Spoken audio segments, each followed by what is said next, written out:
Hello, everyone. Welcome back to Truth Threads. Before we dive into today's shocking story, make sure to hit the like button, subscribe to the channel, and turn on the notification bell. Because trust me, you don't want to miss stories like this one. This is not just a story about betrayal. It's about revenge, strength, and a moment that turned my life upside down. It all started on my wedding night. He looked into my eyes, promised me forever, and for a while, I believed him. The first few years of our marriage were decent. Not perfect, but I thought we were building a family, a life together. We had a daughter, and for me, that was everything. But slowly, cracks began to show. He became distant, cold, and his promises started to feel like lies. One night, I overheard him whispering on the phone. The tone was soft, romantic, the way he used to talk to me. My heart dropped. He wasn't just talking to someone. He was in love with someone else. I stayed quiet. I didn't confront him right away. Instead, I planned.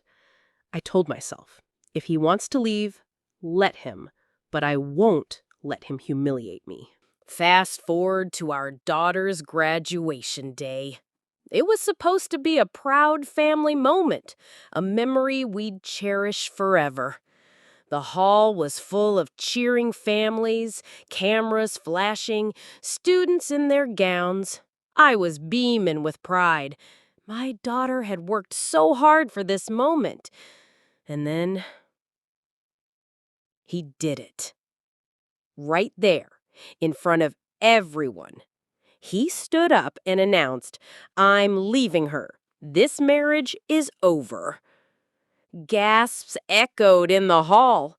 My daughter froze on stage. Parents and students turned to stare at me.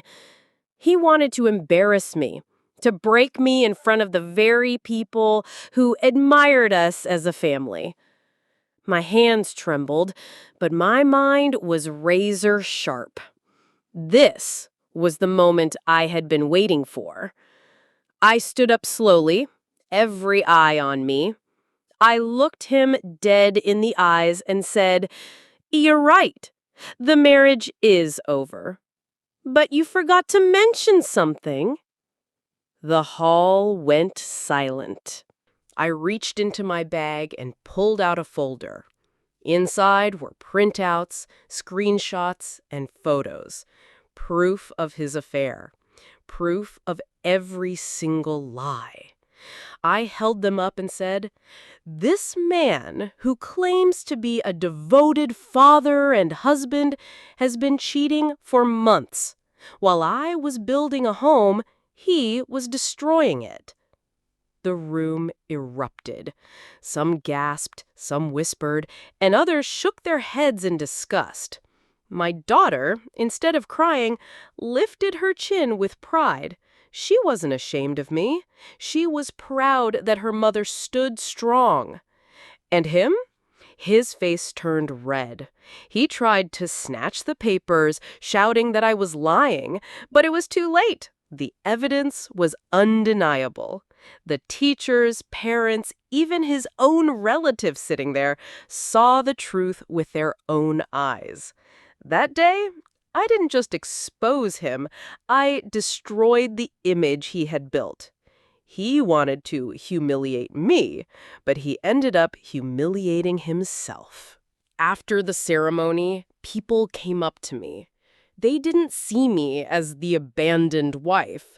They saw me as the woman who fought back, who didn't let a man's betrayal define her. And the best part? My daughter whispered in my ear, "Mom, you're my hero." That moment meant more than anything. My marriage was over, yes, but I had won something far greater. My dignity, my daughter's respect, and the satisfaction of watching him crumble in front of everyone. This story isn't just about revenge.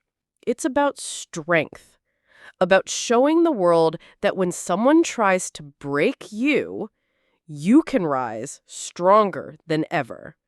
So remember, sometimes revenge isn't about yelling, fighting, or even hurting back. Sometimes the sweetest revenge is standing tall, speaking your truth, and letting the world see who they really are. Thank you for listening to my story. If you enjoyed this and want more real-life revenge stories, don't forget to like the video, subscribe to Truth Threads, and hit the bell icon so you never miss out. And as always, thanks for watching.